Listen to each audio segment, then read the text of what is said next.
For the next hour, Vince and Andy on 1FM together in their Erasure Christmas Special. Late on a Wednesday evening, we're sitting in a Chinese restaurant in East Berlin halfway through Erasure's sellout world tour. Andy's been gossiping and joking for most of the meal, while Vince has been sitting quietly toying with his food. The Chinese German waiters bustle about. We're there to record this special. But the moment I switch on the DAT recorder and ask the boys about that advert that Vince placed in the Melody Maker almost a decade ago, asking for a singer, they both say Mancy will tell you about that. So who is Mancy? Andrew Mancy is Erasure's tour manager. He's been with Vince since the early days. He started off as a roadie come T-boy. Now as tour manager, he looks after absolutely everything, and he knows the background to Erasure. So what was the response to that advert? There was about 80 people that applied, and what we did is we had a weekend set aside down in Soho in Trident Studios, and we decided we could probably see 20 people a day. So we saw the first 20, and they weren't really much cop, you know. And I remember Vince never used to drink very much, and after the first lot of auditions, he said, let's go out and get drunk. And then we saw the second 20, and none of them really were great either, you know. So what we did is we drew up a short list of the remaining 40 that had applied, and we phoned them all up and asked them a few questions. And out of those 40, we decided to see another 5 or 6 people, and Andy was like the second from last person we saw. Let me bring Andy in, because initially they said they didn't want to see you. Well, the first day when I phoned, or maybe it was the same day when I phoned, it was engaged the whole day. And when I finally got through, Nancy probably said, well, all the positions are filled up so far, and if we don't find anybody, we'll ring you back. So I didn't think I'd hear from them. And they phoned back and said, can you come tomorrow morning, I think? And I said yes, and turned up. And it was pouring with rain. And Nancy saw me in and made me a cup of tea. So let's go back to Mancy then. Do you remember seeing him for the first time? Yeah. What did he look like? The only thing I can remember actually was those brown boots that you had. Do you remember those brown boots? I had like these brown boots with a strap at the side. That's the only thing I can remember, really. He was just another name, another face. Yeah. Right, so you took him in, and Vince comes into it there, because Vince hadn't met him, right? No. So let's bring Vince in at this point. You, by this time, were fed up with auditioning people, presumably. Yeah, it was myself and another guy called Flood. He was producing us at the time. And we were sick of it, totally. And we thought we'd never find anybody that was suitable. You weren't looking for a partner, you were looking for a singer, right? Yeah, initially the idea was just for myself to write the songs and the singer to sing the songs. And, we gave Andy 2 songs to sing, a slow one and a fast one. And we played the song through to them. And then got them into the studio, recorded their versions of the songs. And the idea was to listen back later to the various people. But I think we decided pretty much there and then, although we heard one more person afterwards, because that we thought we ought to. We decided there and then that it was, the voice that we liked the most. What was it? Was it the voice and the person, or just the voice you were after? It wasn't the person, because we didn't know. No. So, we had no idea what he'd be like. So what was it about the voice that was good? I don't know. Andy adapted to the songs really quickly. He learnt the songs really, really quickly, and understood the rhythm of the songs and the metering of the songs. You're a quick learner anyway, aren't you? Yeah, I'm a quick learner, but I think it was through being a Vince Clarke fan as well, and hearing the Yuzu stuff and everything, how he writes. When you went in, did you try and be what you thought Vince wanted you to be, or were you being yourself? I think it was probably a bit of both, because I always used to, how you can rehearse when you're a singer is by listening to other people's records and then singing along to them. So I always sang along to Yuzu records, and because I really admired Alison's voice, I think you always pick up the nuances of the voice, and because I thought she was very good technically, you kind of just learn where her breathing spaces are and stuff, and I think that's what a lot of people heard as well on the first Erasure material. What was the sort of stuff you were listening to by Yuzu? Well, I had the Upstairs at Eric's album, and You and Me Both. So it was the only 2 Yuzu albums, and also Alison Moyet's first album. Nancy, can I go back to you? Were you involved in the conversation about whether Andy was suitable or not? Not really, no. That was really kind of the decision of Vince and Flood. They really made the decision. But I think that because we were friends as well, we sort of all looked at each other really as soon as he opened his mouth and sort of went, at last, this is the one. So Vince didn't want a partner, he wanted a singer. He decided on Andy. What then? I was all for going in there straight away and saying, let's do an album, but the record company said, well, from previous experience, let's take it a bit slower. I think that we decided we'd pay him a retainer or something for a period of time. But what were you paying him to do? Nothing. I mean, I was doing another single with a guy called Paul Quinn at the time, and we were working on that anyway. That period wasn't going to be over for 6 weeks. For a while, it was just for hanging around and not joining another band, There's a nice story that Andy tells, actually, about that, because you didn't like the idea of them doing the single, did you? Well, because the single was coming out and everything, and I was so eager, I was hoping the single would be a flop, because I thought if it takes off, well, then Vince might change his mind and take Paul Quinn full-time, because I was only on a retainer, I hadn't signed anything, and they could have easily got rid of me. There's no contract. I mean, there never has been a contract, I don't think, between us or between us and the record company. Is there a handshake involved? It's just a trust thing. What's the agreement then that you have between each other? I don't think in a group situation there is an agreement. It's down to how much we like each other. It's not contractual at all. Well, I think in the beginning it was just a case of us sharing the knowledge and the experience that we had. I mean, I obviously had experience with agents and with record deals up to a point, and Andy was willing to trust me on those things. I vouched for me and said, this is a good label. And, they're going to support us. Have you never had a deal?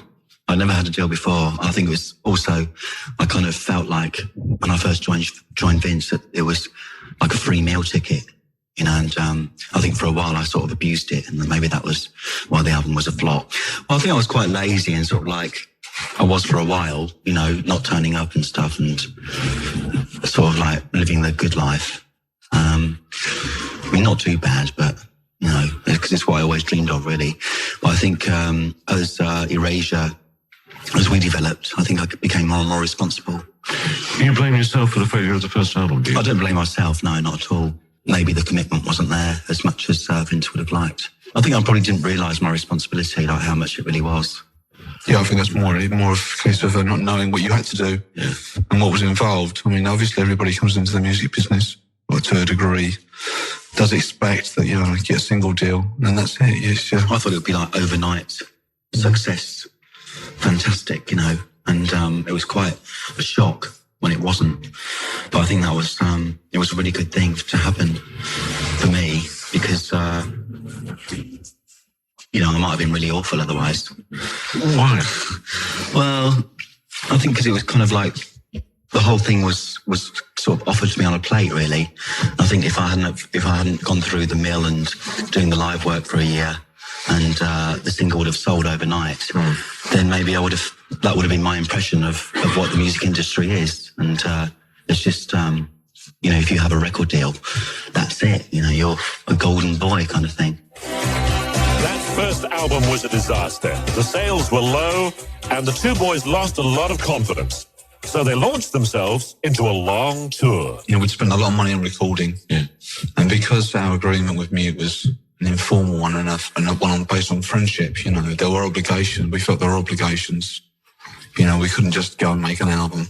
So you launched onto what sounds to me like an absolute horror tour. I think it's always good to do have that initial terrible period. That story about Hamburg and you, when you were wearing your swimming costume virtually. We were supporting David Bowie. It's on his Glass Spider tour. And I was like really looking forward to it because I thought, David Bowie, like, oh yeah. And it was a whole day thing. And we were the last band to go on before David Bowie. And all the other acts were German. We were the only English band to go on, and this pop band. And I don't think many people had heard of us, and it was kind of like hippies in the audience. It kind of really pissed me off, because I was speaking in German anyway, and they were throwing like yogurts and all kinds of things at us and wanted us to get off. I mean, I would be the same if I was in the audience and I'd been made to wait the whole day to see David Bowie. If some little English upstart came on the stage, I'd be throwing yogurts at them as well. And somebody threw an apple and I just saw it came shooting through the air, and I grabbed it with my hand, put my hand up, and just took a bite out of it and ate the bite. And then somebody said, "We think you should leave. We think you should come off the stage," you know. But it really wound me up, because I thought, oh, all you people here, you know, you're here to see David Bowie, and here's a band doing a similar thing to how he started out, you know, and to think that they thought they were fans of his, and they were kind of dismissing some fresh person. It was, I think it taught me a lot on that day. What did it teach you? What was the lesson? Well, just of how quick people are to forget of how anyone started, and how the hype of the person can just overtake your impression of them. Let's go to Mansi. You stage managed that tour. What was it like?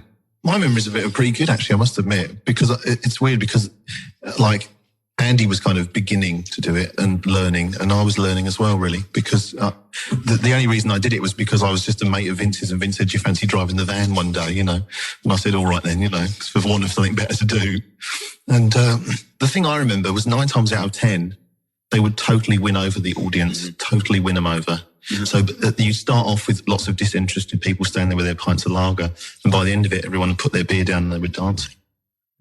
You know, the thing I remember about it, and the reason why it was successful, was because they were so good and the songs were so instant and they were such good performers that you win them over, you know. And that's the thing, I think that's the kind of triumph of live work, you know, and that's why the live work helped them so much, because they actually created themselves a fan base, you know. We used to play things like student balls, and that they were like difficult, because like you go and play a student party, and the whole reason that people are there is basically because there's cheap beer and girls and boys and stuff like that, you know, and that's why they go. And the band is kind of like a distraction, but by the end of it, they became Erasure fans, you know.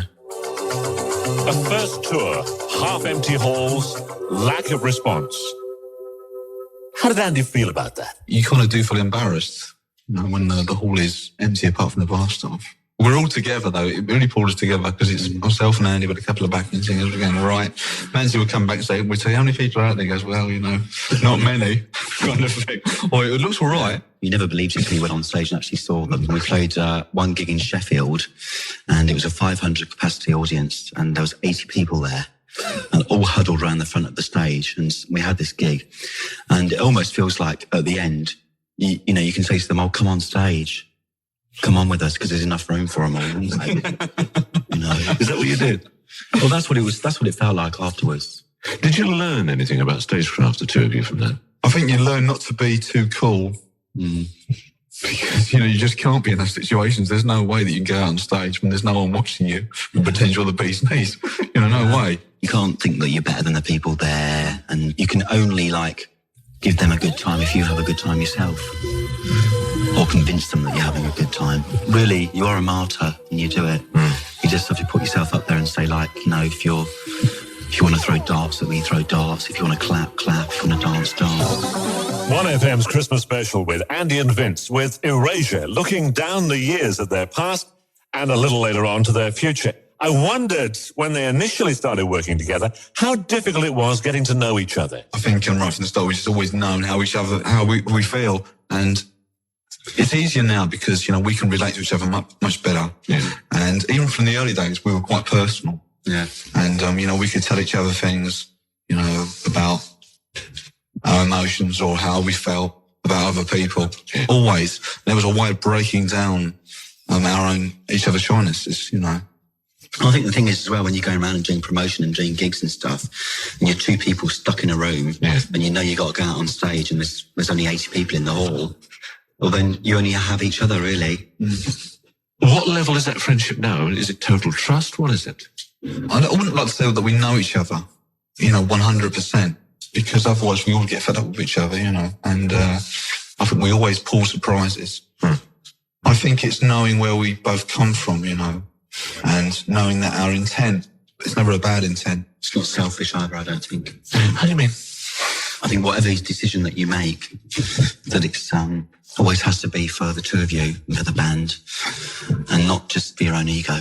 You said to me earlier on that the relationship you're in at the moment takes second place to your relationship, which is platonic, with Vince.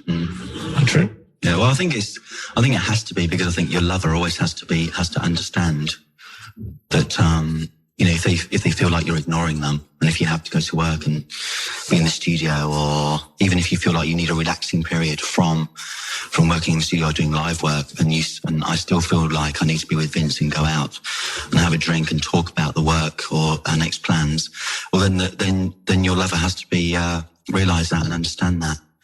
Does he?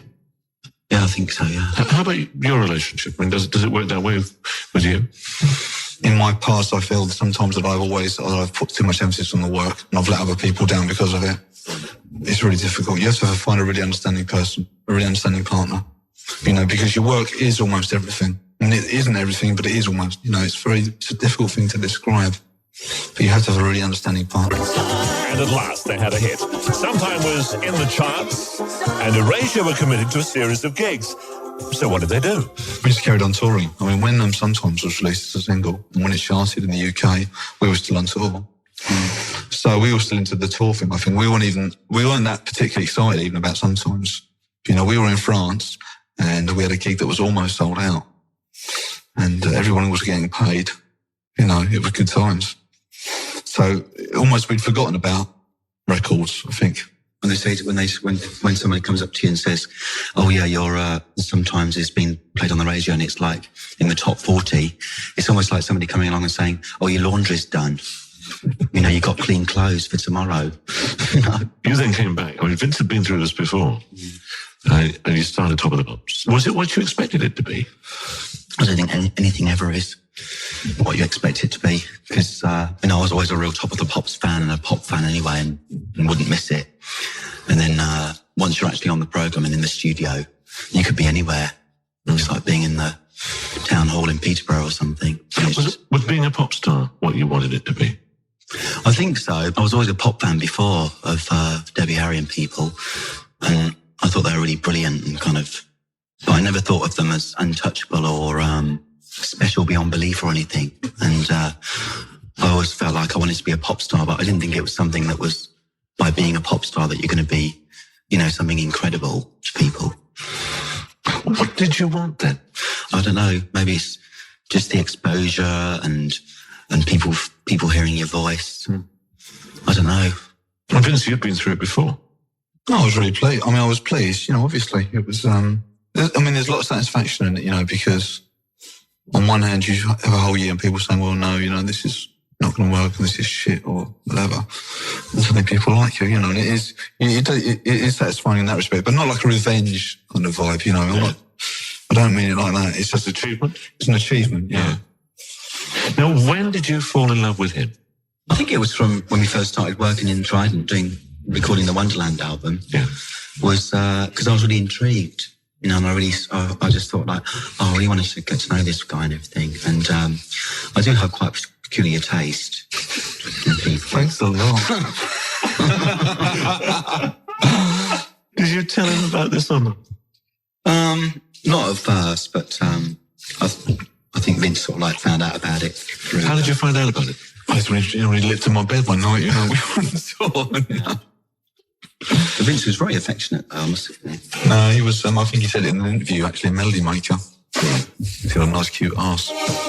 For a close pair, living in different countries, it must be difficult getting together to write material. If we have to do something, or there's some writing to do or something, then we'll just arrange something. I mean, while we're on tour, we're always planning all the time. We're planning about where we're going to write the next album, or we fancy recording or something like this, or hear a nice record in the disco. I think, that would be a good style for the next album, So plans go on all the time. I mean, we have a lot of free time. You do promotion or something like this, TV promotion, and then obviously you have bags of time. Who goes to who, and what happens? Do you go to Amsterdam? Does he go to London?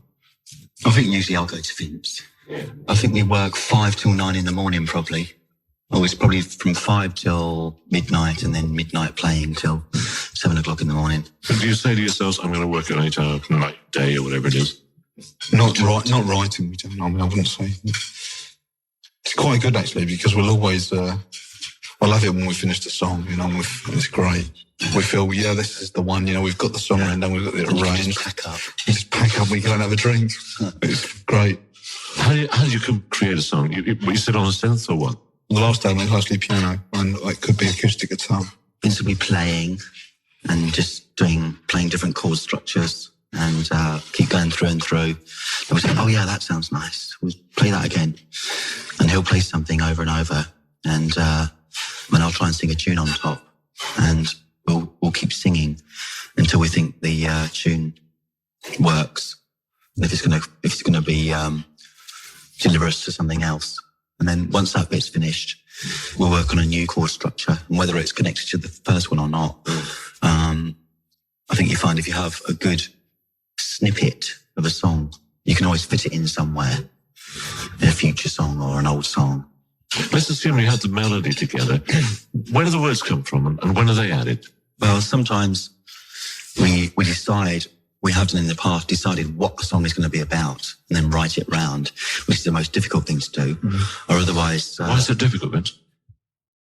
I don't know, because it's just restricted. Yeah, restricted. I mean, I think we look at words as almost music. It's the sound of the words and the way that they flow and the metering of the words. It's the same as a musical passage. When you have to write about a certain subject, then you're stuck with certain words, which don't necessarily sound beautiful with the melody. When Andy writes his lyrics, you get hints. It's almost secretive, really. Yeah. You get hints of a story. Sort of like a dream. It doesn't really make sense, but it's can just remind you of something. How do you know when a song's finished? I say stop. And if he says no? Well, if he's got another bit, sometimes there's a bit. Try and fit it in, but it doesn't fit usually. Yeah. If a song goes over 5 minutes, then it's like we have to chuck a bit out. And Blue Savannah's one of your favourites, isn't it? Why? It's always a favourite song of ours when it just comes naturally, and when the whole song flows out without stopping and starting. Yeah. And that's what happened with that one. Well, it just happened. Yeah. Who was responsible for what in Blue Savannah? It's the same kind of process. I'll come up with some kind of chord formation, and he'll sing a melody at the top, and we move on to the next section of the song, with the chorus. Yeah. And once we've got several bits, we'll decide which bits are worth repeating. But that song, it was really, the chords flowed really easily. The progressions were really easy. And the arrangement kind of wrote itself as well. Yeah. If I was watching you, would it be a loud, aggressive piece of work that you'd be doing, or would you be quietly talking to each other? What would the atmosphere be in the room? Well, it's very funny sometimes, because usually, a lot of the time we spend time just looking at each other at the table. And then Andy will say, do you want a cup of tea? And I'll say, all right then, So we'll drink some tea, I'll play a few more chords, have another cup of tea. Yeah. I think we do flap around as well. We do, yeah. If we come up with something that's really exciting, then we know we need a cup of tea. So you have to go off, one person has to go off and make a cup of tea and do it really quickly and come back. And midway during the song, you get so excited about it, but you'll kind of rush around and sit on the floor and laugh. And then when you think, right, we have to be serious again, you sit down and calm down and then add the next bit. But it is quite fun. I think writing the songs it's really rewarding when it's done. Going through it sometimes can be quite traumatic, because you always think you're never going to write anything else. Sitting in a Chinese restaurant in Berlin is odd enough. Erasure are known as a reclusive and pretty cautious couple with their cash. So how come they lavish more than £1 million on their last tour? After the last tour, which was 9 months long, which was a really long tour, we said we wouldn't tour for 2 years, So the next week, the agents round saying, when you can book the next tour? And we wanted to do something different. I mean, I always complain about the sound and the terrible venues. I'm really fussy about it. So we decided that we do this theatre type arrangement. Relax for a minute. Let's go back to Anthony. What did they say? They said, we want to do, a series of residencies in theatres in England. We want to make it a really theatrical show. Theatrical was the key word, I think, because the first people that we recruited were a director and a choreographer. I mean, normally you get like a rock and roll stage set designer or a lighting designer or someone who interprets their ideas. But this was kind of like getting an artistic director to interpret the ideas and make it into a flowing spectacle. Because I think the way they think is kind of a bit grasshopper-like, they think of lots of very interesting ideas, but it needs somebody to thread them together, you know. And I think that Angela, who was the director, was that person, you know, who kind of took all the ideas, all the creative ideas from Vince and Andy and put them together into an entertainment that runs for 2 hours or so. Did you think maybe they'd bitten off more than they can chew this time? No, because it's feasible. It was totally feasible, and it is totally. I mean, we've proved the fact it's feasible by the fact we're doing it, you know. And lots of people say, well, you know, it can't be done, you know. And I think that, especially in this sort of area of the industry, there's lots of people that make a living out of saying you can't do that and that can't be done. I mean, I say it as well to them sometimes. I say that you can't do that, but I think that one of the appeals of working for a group like Erasure is that they always push the boundaries further and further, you know. Why do they do that? Because I think, as well as keeping their fans happy, one of the things that they like to do is amuse themselves. Otherwise, they get bored, you know. I mean, just standing there playing the songs every night, after a while, it's bound to get boring, you know. So that's why Andy wants to ride in a balloon and ride on a swan, and Vince wants to ride in a tank with all his keyboards. And, you know, they just want to keep pushing the boundaries of the live work further and further. Let's go back to Vince and Andy. You've managed to persuade Vince to wear a dress and to camp it up on stage. Whose idea was that? Well, we kind of decided one part of the show was going to be a Western, country and Western scene. And I must admit, I imagined myself as playing Mae West. And then when Vince said, oh, I want to be Mae West, we didn't actually say it, but it was the vibe we got. Or our costume director said, Vince is going to be Mae West. You're not going to be Mae West, because that's what people would expect you to be Mae West. So Vince is going to be Mae West. So I think Vince is happy to steal the limelight. It's interesting that it's a very different view from the Yazoo days, isn't it? I mean, you're out front and you're camping it up on stage. Do you enjoy it? It's funny being more involved in that respect. Yeah. It makes me laugh. I'd like to think it makes other people laugh as well. It works very well, doesn't it? Have you been pleased with the audience reaction? It's quite interesting because the last tour, in England particularly, people were just shouting and screaming and clapping. And on this tour, a lot of people are gobsmacked. You don't hear much about Erasure's family, and I asked Andy if his parents had seen the show. They came to the Hammersmith shows, or one show, the last one, and she was like sat right at the front of the stage, leaning on the stage, with her head on her hands, and had tears in her eyes. And to me, like having your mum there was kind of almost witnessing your own birth. I had to go up and I gave her a kiss just to console myself rather than her. Were they pleased with your success? They're not like really expressive or anything, but I know they're pleased. But at the same time, you know, it's not like, well, I really wants their parents to be pleased and proud of them. I don't feel that they've forgiven me for my sins. What do you mean by that? Lots of people kind of think about that if they make a success of their life or their career or whatever it is, that somehow they'll be forgiven and they'll go to heaven. Kind of thing, that you become a saint by achieving something. And if that happens, then, you know, you might as well go into a retirement home. How about your family? It's satisfying, you know. I mean, on one hand, you know, I'm thinking, well, I've got chucked out and I'm making too much noise in the garage, you know. I mean, I'm just coming on to the gigs, you know, she thoroughly enjoys it. When she sees me differently, and she's changed as well, you know, we're all changed. Andy? I feel like I get on better with my parents now, but I really do think it's something that you really have to work for, something that you want it to happen. Otherwise, you know, if you just forget them, then they'll just be your parents and living away from you. And I think you just have to decide. You want them to know who you are, really, the real you, and vice versa. By this time, it is getting late. We shake hands, and the most unlikely pair of pop stars, one quite tall, the other the size of a garden gnome, walk off together into the fog. They don't exactly look like a major force in pop, yet that's what they are. 18 UK Top 20 hits and 3 #1 albums. And both still careful with their money. I picked up the tab for the meal that night. This Erasure Christmas Special was recorded in Berlin and produced for 1FM by Fergus Dudley.